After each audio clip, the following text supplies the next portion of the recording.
Punjabi radio USA ਸੁਣ ਰਹੇ ਸਾਰੇ ਹੀ ਮਾਣਯੋਗ ਅਤੇ ਸਤਿਕਾਰਤ ਸਰੋਤਿਆਂ ਨੂੰ ਪੰਜਾਬੀ ਰੇਡੀਓ USA ਦੀ ਟੀਮ ਅਤੇ ਮੇਰੇ ਰਾਜਕਨਵੀਰ ਸਿੰਘ ਵੱਲੋਂ ਆਪ ਜੀ ਨੂੰ ਬਹੁਤ ਪਿਆਰ ਸਤਿਕਾਰ ਸਹਿਤ ਦੋਨੋਂ ਹੱਥ ਜੋੜ ਕੇ ਨਿੱਘੀ ਜਿਹੀ ਸਤਿ ਸ੍ਰੀ ਅਕਾਲ। ਸਭ ਨੂੰ ਜੀ ਆਇਆਂ ਨੂੰ ਆਖਦੇ ਹਾਂ। ਸੋ ਤੇ ਪ੍ਰੋਗਰਾਮ ਖਬਰ ਤੇ ਨਜ਼ਰ ਉਸ ਦੇ ਵਿੱਚ ਆਪ ਸਭ ਦਾ ਨਿੱਘਾ ਸਵਾਗਤ ਹੈ। ਸਭ ਨੂੰ ਜੀ ਆਇਆਂ ਨੂੰ ਆਖਦੇ ਹਾਂ। ਪ੍ਰੋਗਰਾਮ ਖਬਰ ਤੇ ਨਜ਼ਰ ਦੇ ਵਿੱਚ ਅੱਜ ਦੇ ਦਿਨ ਸਾਡੇ ਨਾਲ ਪ੍ਰੋਗਰਾਮ ਦੇ ਵਿੱਚ ਜੁੜਦੇ ਨੇ ਮਲੋਟ ਤੋਂ ਮਿੰਟੂ ਗੁਰੂਸਰੀਆ ਜੀ। ਮਿੰਟੂ ਜੀ, ਜੀ ਆਇਆਂ ਨੂੰ ਪਿਆਰ ਭਰੀ ਸਤਿ ਸ੍ਰੀ ਅਕਾਲ ਹੈ ਜੀ। ਸ਼ੁਕਰੀਆ ਜੀ, ਸਾਰਿਆਂ ਨੂੰ ਸਤਿ ਸ੍ਰੀ ਅਕਾਲ ਜੀ। ਸਾਡੇ ਅੱਜ ਦੇ ਪ੍ਰੋਗਰਾਮ ਖਬਰ ਤੇ ਨਜ਼ਰ ਉਸ ਨੂੰ ਸਪਾਂਸਰ ਕਰਦੇ ਨੇ ਖਾਲਸਾ ਇੰਸ਼ੋਰੈਂਸ ਏਜੰਸੀ ਵਾਲੇ, ਜਿਨ੍ਹਾਂ ਦੇ ਕੋਲੋਂ ਤੁਸੀਂ ਹਰ ਤਰ੍ਹਾਂ ਦੀ ਇੰਸ਼ੋਰੈਂਸ ਕਰਵਾ ਸਕਦੇ ਹੋ। ਇੰਸ਼ੋਰੈਂਸ ਦੇ ਬਾਰੇ ਪਤਾ ਕਰਨ ਲਈ ਕਾਲ ਕਰੋ 408 272 2500 4082722500। ਇਸ ਦੇ ਨਾਲ ਬਲਦੇਵ ਸਿੰਘ ਧਾਲੀਵਾਲ ਰੀਨੋ ਤੋਂ, ਗੁਰਦੀਪ ਸਿੰਘ ਵਿਰਦੀ ਕਲੋਵਿਸ ਤੋਂ, ਸਤਨਾਮ ਸਿੰਘ ਸ਼ੇਰਗਿੱਲ ਸੈਲਮਾ ਤੋਂ, ਰਛਪਾਲ ਸਿੰਘ ਖੰਗੂੜਾ ਬੇਕਰਸਫੀਲਡ ਤੋਂ, ਸਰਬਜੀਤ ਸਿੰਘ ਸ਼ੋਕਰ ਟਰਲਕ ਤੋਂ, ਨਵਜੋਤ ਕੌਰ ਕਲੋਟੀ ਯੂਬਾ ਸਿਟੀ ਤੋਂ, ਸੁਰਿੰਦਰ ਕੌਰ ਧਾਮੀ ਸੀਰੀਜ਼ ਤੋਂ, ਸੋਢੀ ਸਿੰਘ ਸੈਕਰਾਮੈਂਟੋ ਤੋਂ ਅਤੇ ਸੂਬੇਦਾਰ ਸਰਜੀਤ ਸਿੰਘ ਖੰਗੂੜਾ ਅਤੇ ਪਰਿਵਾਰ ਸੈਨ ਹੋਜ਼ੇ ਤੋਂ। ਇਹਨਾਂ ਸਾਰਿਆਂ ਦਾ ਬਹੁਤ ਬਹੁਤ ਧੰਨਵਾਦ ਕਰਦੇ ਹਾਂ। ਜੇ ਤੁਸੀਂ ਜਾਂ ਕੋਈ ਹੋਰ ਕਾਰੋਬਾਰ ਵੀ ਇਸ ਪ੍ਰੋਗਰਾਮ ਨੂੰ ਸਪਾਂਸਰ ਕਰਨਾ ਚਾਹੁੰਦੇ ਹੋਵੋ, ਉਸ ਦੇ ਲਈ ਸੰਪਰਕ ਕਰ ਸਕਦੇ ਹੋ ਨੰਬਰ 408 722 7698 408 722 7698 ਦੇ ਉੱਤੇ। ਅਤੇ ਮਿੰਟੂ ਜੀ, ਗੱਲਬਾਤ ਦਾ ਸਿਲਸਿਲਾ ਸ਼ੁਰੂ ਕਰੀਏ। ਲਾਅ ਐਂਡ ਆਰਡਰ ਦੀ ਸਥਿਤੀ ਤੋਂ ਹੀ ਆਪਾਂ ਕਰ ਲੈਂਦੇ ਹਾਂ। ਅਦਾਲਤ ਦੇ ਵਿੱਚ ਜੱਜ ਦੇ ਸਾਹਮਣੇ ਗੈਂਗਵਾਰ ਹੋਈ ਦਿੱਲੀ 'ਚ। ਬਹੁਤ ਵੱਡੀ ਘਟਨਾ ਹੈ ਜੀ। ਮੈਨੂੰ ਲੱਗਦਾ ਕਿ ਭਾਰਤ ਦੀਆਂ ਜਿਹੜੀਆਂ ਇਸ ਤਰ੍ਹਾਂ ਦੀਆਂ ਘਟਨਾਵਾਂ ਹੁੰਦੀਆਂ ਗੈਂਗਵਾਰ ਦੇ ਇਤਿਹਾਸ ਦੀਆਂ, ਉਸ ਦੀ ਸਭ ਤੋਂ ਇਹ ਵੱਡੀ ਘਟਨਾ ਹੈ, ਕਿਉਂਕਿ ਇਹ ਸਿਰਫ ਅਦਾਲਤ ਕੰਪਲੈਕਸ ਦੇ ਵਿੱਚ ਨਹੀਂ, ਅਦਾਲਤ ਕੰਪਲੈਕਸ ਦੇ ਵਿੱਚ ਤੇ ਬਹੁਤ ਸਾਰੇ ਗੋਲੀਬਾਰੀ ਹੁੰਦੀ ਰਹਿੰਦੀ ਹੈ, ਬਹੁਤ ਸਾਰੇ ਝਗੜੇ ਹੁੰਦੇ ਰਹਿੰਦੇ ਆ। ਪੰਜਾਬ ਦਾ ਵੀ ਇੱਕ ਕਿੱਸਾ ਬੜਾ ਮਸ਼ਹੂਰ ਹੈ, Punjab and Haryana high court ਦੇ ਵਿੱਚ ਜਦੋਂ ਗੋਲੀ ਚੱਲੀ ਸੀ 15-20 ਸਾਲ ਪਹਿਲਾਂ। ਕਿ ਏਦਾਂ ਦੀਆਂ ਘਟਨਾਵਾਂ ਤੇ ਹੁੰਦੀਆਂ ਨੇ ਕਿ ਲੋਕ ਜਿਹੜੇ ਪੇਸ਼ੀ ਭੁਗਤਣ ਆਉਂਦੇ ਆ, ਉਹਨਾਂ ਦੇ ਵਿਰੋਧੀ ਹਮਲਾ ਕਰ ਦਿੰਦੇ ਆ, ਜ਼ਖਮੀ ਹੋ ਜਾਂਦੇ, ਕਤਲ ਵੀ ਹੋ ਜਾਂਦੇ ਕਈ ਵਾਰ। ਪਰ ਜਿਹੜੀ ਇਹ ਘਟਨਾ ਆ ਕੁਰਕੁਰਡੁਮਾ ਜਿਹੜੀ ਅਦਾਲਤ ਹੈ, ਉਹਦੇ ਕੰਪਲੈਕਸ ਦੇ ਵਿੱਚ ਨਹੀਂ, ਉਹਦੇ ਕੋਰਟ ਰੂਮ ਦੇ ਵਿੱਚ, ਜਿਹੜਾ ਅਦਾਲਤ ਦਾ ਕਮਰਾ ਨੰਬਰ 73 ਸੀਗਾ ਸ਼ਾਇਦ, ਉਹਦੇ ਵਿੱਚ ਜਾ ਕੇ ਗੋਲੀਆਂ ਮਾਰੀਆਂ ਗਈਆਂ। ਕੋਈ ਗੈਂਗ ਸੀਗਾ, ਉਹਦਾ ਵਿਰੋਧੀ ਉੱਥੇ ਅਦਾਲਤ ਦੇ ਵਿੱਚ ਆਇਆ ਸੀਗਾ ਪੇਸ਼ੀ ਭੁਗਤਣ, ਤਾਂ ਉਹਨੂੰ ਟਾਰਗੇਟ ਕਰਦੇ ਉਹ ਜਿਹੜੇ ਗੈਂਗਸਟਰ ਸੀਗੇ ਉਹ ਅੰਦਰ ਤੱਕ ਆ ਗਏ ਤੇ ਜੱਜ ਦੇ ਸਾਹਮਣੇ ਉਹਨਾਂ ਨੇ ਗੋਲੀਆਂ ਚਲਾਈਆਂ। ਇੱਕ ਕਾਂਸਟੇਬਲ ਹੈ ਜਿਹੜਾ ਮਾਰਿਆ ਗਿਆ, 3 ਜ਼ਖਮੀ ਨੇ, ਔਰ ਜੱਜ ਬਹੁਤ ਵਾਲ ਬਚਿਆ ਜੀ ਇਸ ਗੋਲੀਬਾਰੀ ਦੇ ਵਿੱਚ। ਅੰਦਰ ਤੱਕ ਯਾਨੀ ਜਿਹੜੀ ਗੋਲੀਬਾਰੀ ਹੋਈ ਉਸ ਕੋਰਟ ਰੂਮ ਦੇ ਵਿੱਚ, ਹਾਲਾਂਕਿ ਜਿਹੜੇ ਗੈਂਗਸਟਰ ਹੈ ਉਹ ਫੜ ਲਏ ਗਏ।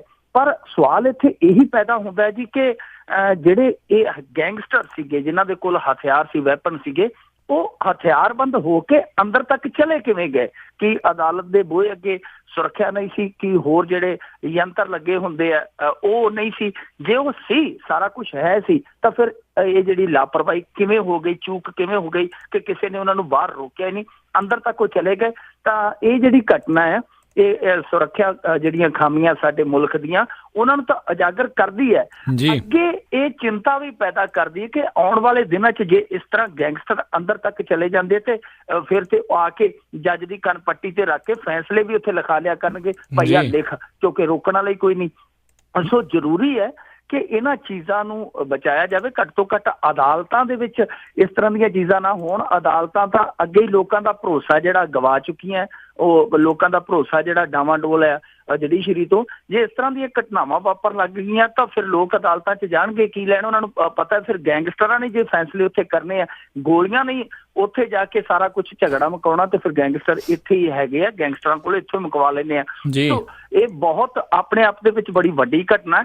ਔਰ ਦਿੱਲੀ ਸਰਕਾਰ ਨੇ ਵੱਡਾ ਐਲਾਨ ਕੀਤਾ, ਜੋ ਮਾਰਿਆ ਗਿਆ ਕਾਂਸਟੇਬਲ, ਉਹਦੇ ਲਈ 1 ਕਰੋੜ ਦਾ ਮੁਆਵਜ਼ਾ ਐਲਾਨਿਆ ਗਿਆ।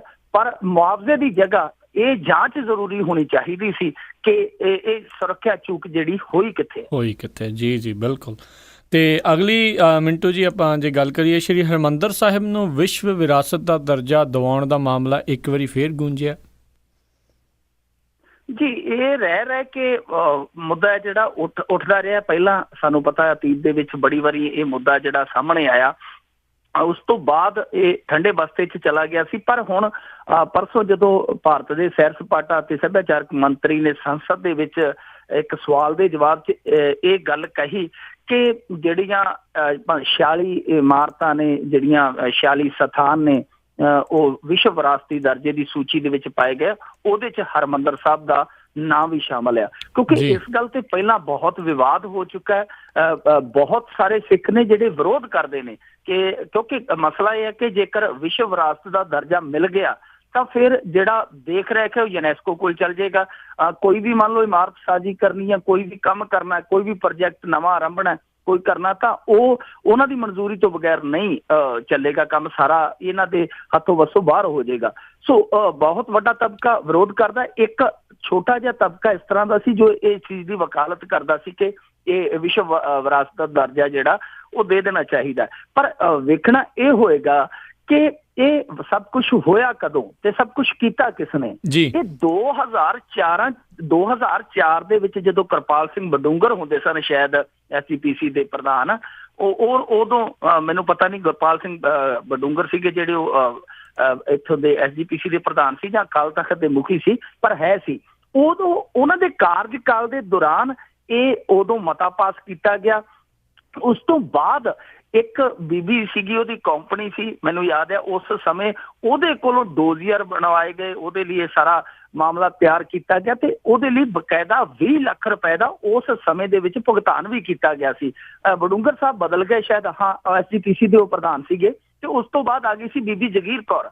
ਬੀਬੀ ਜਗੀਰ ਕੌਰ ਨੇ ਉਹ ਜਿਹੜਾ ਵਿਸ਼ਵ ਵਿਰਾਸਤ ਦਰਜਾ ਦਿਵਾਉਣ ਲਈ ਜਿਹੜੀ ਉਹ ਪ੍ਰਕਿਰਿਆ ਚੱਲ ਰਹੀ ਸੀ ਉਹਨੂੰ ਸਾਰਾ ਰੱਦ ਕਰ ਦਿੱਤਾ ਸੀ, ਮੂਲੋਂ ਹੀ ਰੱਦ ਕਰ ਦਿੱਤਾ ਸੀ। ਉਹ ਜੋ ਮਤਾ ਪਾਇਆ ਸੀ, ਜੋ ਡੋਜ਼ੀਅਰ ਬਣਾਇਆ ਗਿਆ ਸੀ, ਸਾਰਾ ਰੱਦ ਦਿੱਤਾ। ਹੁਣ 2005 ਤੋਂ 2015 ਆ ਗਿਆ, ਜਦੋਂ SGPC ਨੇ ਉਹ ਮਾਮਲਾ ਰੱਦ ਹੀ ਕਰ ਦਿੱਤਾ ਤਾਂ ਫਿਰ ਉਸ ਸੂਚੀ ਦੇ ਵਿੱਚ ਵੈਬਸਾਈਟ ਦੇ ਵਿੱਚ ਵੀ, ਯੂਨੈਸਕੋ ਦੀ ਵੈਬਸਾਈਟ ਦੇ ਵਿੱਚ ਵੀ ਨਾਂ ਆ। ਜਿਹੜਾ ਭਾਰਤ ਸਰਕਾਰ ਦਾ ਸੈਰ ਸਪਾਟਾ ਮੰਤਰੀ ਉਹ ਵੀ ਕਹਿੰਦਾ ਕਿ ਜੀ ਸੂਚੀ 'ਚ ਹਾਲੇ ਤੱਕ ਨਾ ਆ। ਫਿਰ ਸਮਝੋ ਬਾਹਰ ਗੱਲ ਇਹ ਹੈ ਕਿ ਜੇਕਰ SGPC ਨੇ ਉਸ ਮਤੇ ਨੂੰ ਰੱਦ ਹੀ ਕਰ ਦਿੱਤਾ ਤੇ ਫਿਰ ਉਸ ਸੂਚੀ 'ਚੋਂ ਨਾਂ ਕਿਉਂ ਨਹੀਂ ਨਿਕਲਿਆ। ਤੇ ਹੁਣ ਕਮਾਲ ਦੀ ਗੱਲ ਇਹ ਹੈ ਕਿ ਜਿਹੜੇ ਇਸ ਸਮੇਂ SGPC ਦੇ ਅਹੁਦੇਦਾਰ ਆ, ਜੇ ਉਹਨਾਂ ਨੂੰ ਪੁੱਛੀਏ ਕਿ ਭਾਈ ਇਹ ਕੀ ਹੋ ਰਿਹਾ, ਇਹ ਤੁਸੀਂ ਕਿਸ ਪੱਖ 'ਚ, ਤੇ ਉਹ ਕਹਿੰਦੇ ਜੀ ਸਾਨੂੰ ਤਾਂ ਕੋਈ ਪਤਾ ਹੀ ਨਹੀਂ। ਹੁਣ ਜਿਨ੍ਹਾਂ ਨੇ ਆਪਣੇ ਖਜ਼ਾਨੇ 'ਚੋਂ 20 ਲੱਖ ਰੁਪਇਆ ਉਸ ਬੀਬੀ ਦੀ ਕੰਪਨੀ ਨੂੰ ਦੇ ਦਿੱਤਾ, ਉਹ ਕਹਿੰਦੇ ਜੀ ਸਾਨੂੰ ਤਾਂ ਕਿਸੇ ਮਾਮਲੇ ਦਾ ਪਤਾ ਹੀ ਨਹੀਂ। ਸੋ ਇਹ SGPC ਹੈ। ਵੈਸੇ ਇਹਦੀ ਹੁਣ ਕੋਈ ਰੁਚੀ ਨਹੀਂ ਹੈਗੀ ਵਿਸ਼ਵ ਵਿਰਾਸਤੀ ਦਰਜਾ ਦਿਵਾਉਣ ਦੇ ਮਾਮਲੇ 'ਚ, ਰੁਚੀ ਹੈ ਜਿਹੜੀ ਬਿਲਕੁਲ ਖਤਮ ਹੋ ਗਈ, ਕਿਉਂਕਿ ਕੱਲ ਅਵਤਾਰ ਸਿੰਘ ਮੱਕੜ ਹੋਰਾਂ ਨੇ ਵੀ ਕਹਿ ਦਿੱਤਾ ਕਿ ਜੇਕਰ ਇਸ ਤਰ੍ਹਾਂ ਹੋਇਆ ਤੇ ਜਿਹੜਾ ਪ੍ਰਬੰਧ ਦੇ ਵਿੱਚ ਦਖਲ ਅੰਦਾਜ਼ੀ ਬੜੇ ਵੱਡੇ ਪੱਧਰ ਤੇ ਵੱਧ ਜਾਵੇਗੀ। ਸੋ ਇਸ ਚੀਜ਼ ਤੋਂ SGPC ਤਾਂ ਕਿਨਾਰਾ ਕਰ ਰਹੀ ਹੈ, ਪਰ ਜੋ ਸੂਚੀ ਦੇ ਵਿੱਚ ਨਾਂ ਆ ਉਹ ਜਿਹੜਾ ਉੱਥੇ ਹਾਲੇ ਤੱਕ ਬਰਕਰਾਰ ਰਹਿਣਾ, ਇਹ ਆਪਣੇ ਆਪ ਦੇ ਵਿੱਚ ਕੁਛ ਨਾ ਕੁਛ ਹੋਰ ਹੀ ਸੰਕੇਤ ਦੇ ਰਿਹਾ। ਜੀ ਤੇ ਅਗਲੀ ਜਿਹੜੀ ਆਪਾਂ ਗੱਲ ਕਰੀਏ, ਕਾਂਗਰਸੀ ਆਗੂ ਆਪਦੇ ਜਿਹੜੇ ਸਾਥੀ ਖਿਲਾਫ ਹੀ ਜਿਹੜੇ ਆ ਮਹਿਲਾ ਕਮਿਸ਼ਨ ਕੋਲ ਗਏ। ਇਹ ਘਟਨਾ ਜਦੋਂ 19 ਦਸੰਬਰ ਨੂੰ ਨੈਸ਼ਨਲ ਹੈਰਾਲਡ ਮਾਮਲੇ ਦੇ ਵਿੱਚ ਸੁਣਵਾਈ ਹੋਣੀ ਸੀਗੀ ਬੀਬੀ ਸੋਨੀਆ ਗਾਂਧੀ ਤੇ ਰਾਹੁਲ ਗਾਂਧੀ ਦੀ, ਉਸ ਦਿਨ ਦੀ ਹੈ।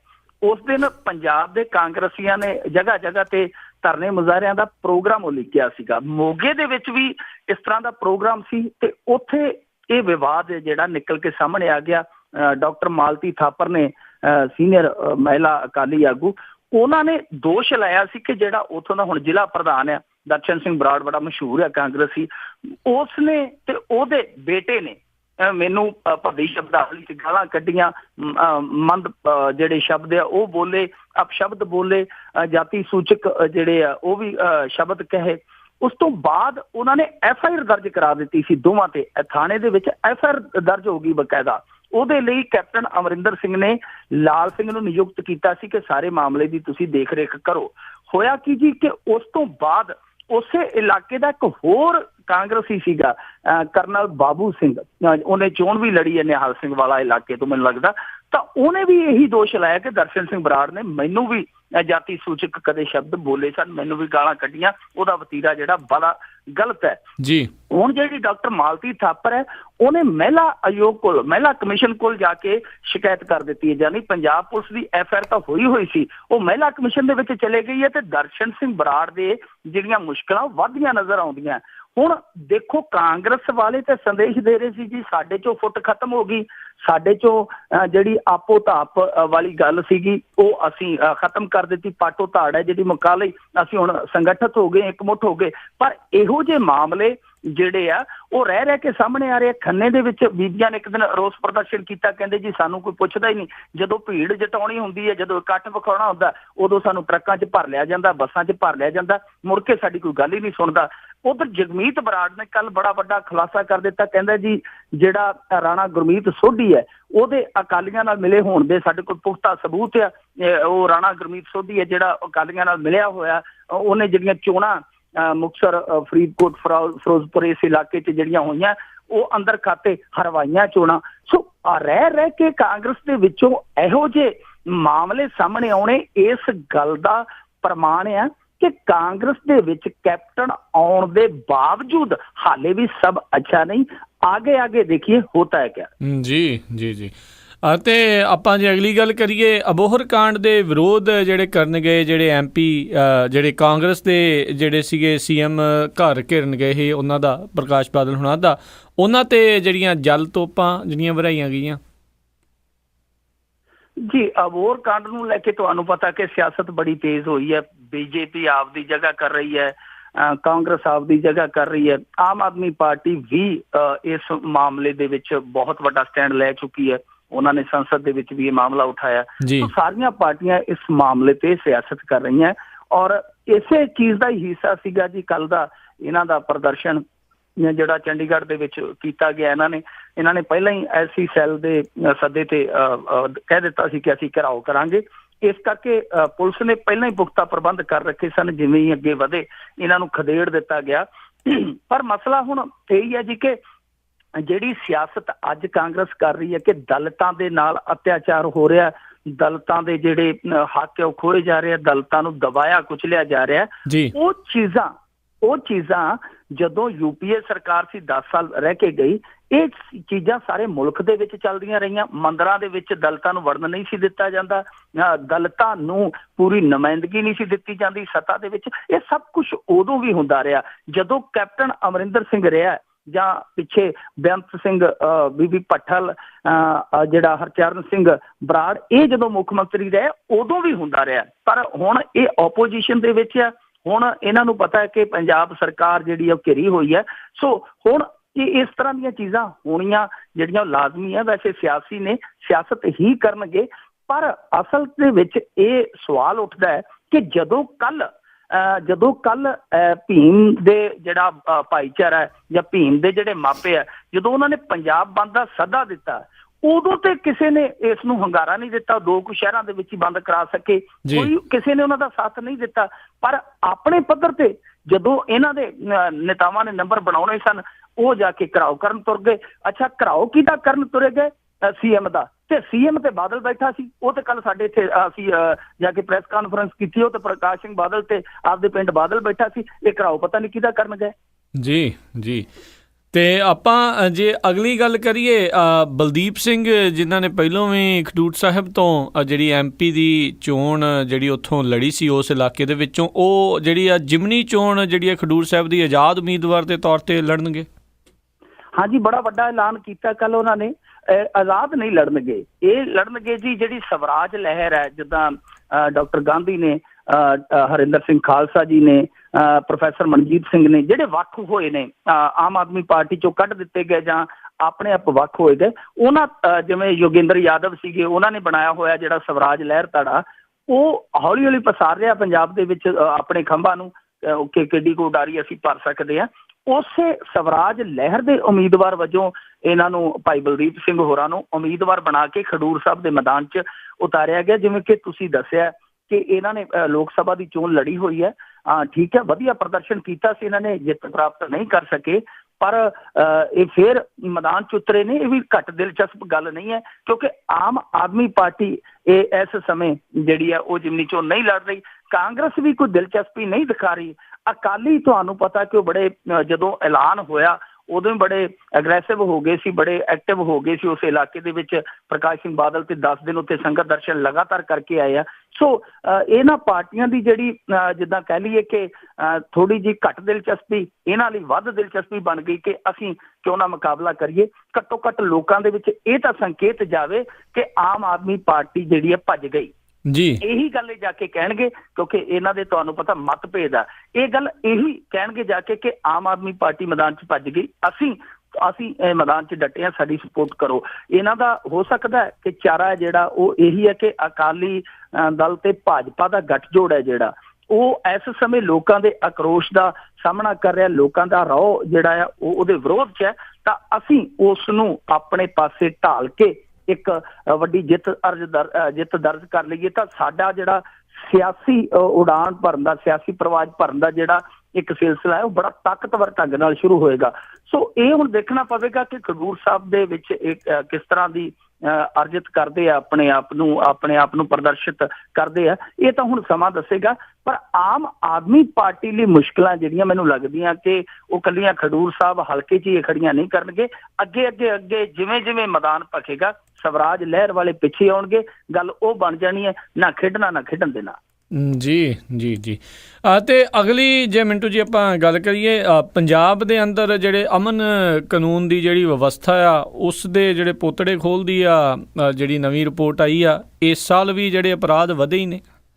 ਬਿਲਕੁਲ, ਸੁਖਬੀਰ ਸਿੰਘ ਬਾਦਲ ਹੋਰਾਂ ਨੇ ਜਲੰਧਰ ਦੇ ਵਿੱਚ ਪ੍ਰੈਸ ਕਾਨਫਰੰਸ ਕਰਕੇ ਬੜੇ ਜ਼ੋਰਦਾਰ ਢੰਗ ਨਾਲ ਇਹ ਗੱਲ ਕਹੀ ਸੀ ਕਿ ਜਿਹੜਾ ਪੰਜਾਬ ਆ ਅਮਨ ਕਾਨੂੰਨ ਦੇ ਮਾਮਲੇ ਦੇ ਵਿੱਚ ਨੰਬਰ 1 ਹੈ, ਸ਼ਾਂਤੀ ਦੇ ਮਾਮਲੇ 'ਚ ਨੰਬਰ 1 ਹੈ। ਤੇ ਉਸੇ ਪ੍ਰੈਸ ਕਾਨਫਰੰਸ ਦੇ ਵਿੱਚ ਇੱਕ ਬੀਬੀ ਪੱਤਰਕਾਰ ਸੀ ਤੇ ਉਹਨੇ ਕਿਹਾ ਜੀ ਜਿਹੜੀਆਂ ਰੋਜ਼ਾਨਾ ਗੈਂਗਵਾਰ ਹੁੰਦੀਆਂ, ਰੋਜ਼ਾਨਾ ਗੈਂਗਸਟਰ ਹੈ ਜਿਹੜੇ ਭੱਜ ਜਾਂਦੇ ਆ, ਪੁਲਿਸ ਵਾਲਿਆਂ ਕੋਲੇ ਗੋਲੀਆਂ ਮਾਰ ਜਾਂਦੇ ਆ, ਅਗਵਾ ਕਰ ਲੈਂਦੇ ਆ, ਉਹ ਕੀ ਹੈ? ਤਾਂ ਸ਼੍ਰੀ ਸੁਖਬੀਰ ਸਿੰਘ ਬਾਦਲ ਨੇ ਕਿਹਾ ਸੀ ਕਿ ਉਹ ਇਸ ਮਾਮਲੇ 'ਚ ਨਹੀਂ ਆਉਂਦੇ। ਸ਼ਾਂਤੀ ਦਾ ਮਤਲਬ ਇਹ ਹੈ ਕਿ ਅਸੀਂ ਅੱਤਵਾਦ ਵਾਲੇ ਪਾਸਿਓਂ ਅਸੀਂ ਸ਼ਾਂਤ ਹਾਂ। ਇਹ ਸੂਬਾ ਜਿਹੜਾ ਉਹ ਅਸ਼ਾਂਤ ਹੈ, ਪਰ ਉਦੋਂ 2-4 ਹਫ਼ਤਿਆਂ ਬਾਅਦ ਹੀ ਦੀਨਾਨਗਰ ਹਮਲਾ ਵੀ ਹੋ ਗਿਆ ਸੀ। ਸੋ ਇਸ ਤਰ੍ਹਾਂ ਦੀ ਸਾਡੀ ਅਮਨ ਕਾਨੂੰਨ ਦੀ ਵਿਵਸਥਾ ਹੈ ਔਰ ਇਸ ਤਰ੍ਹਾਂ ਦੇ ਸਾਡੇ ਸਿਆਸਤਦਾਨਾਂ ਦੇ ਬਿਆਨ ਆ।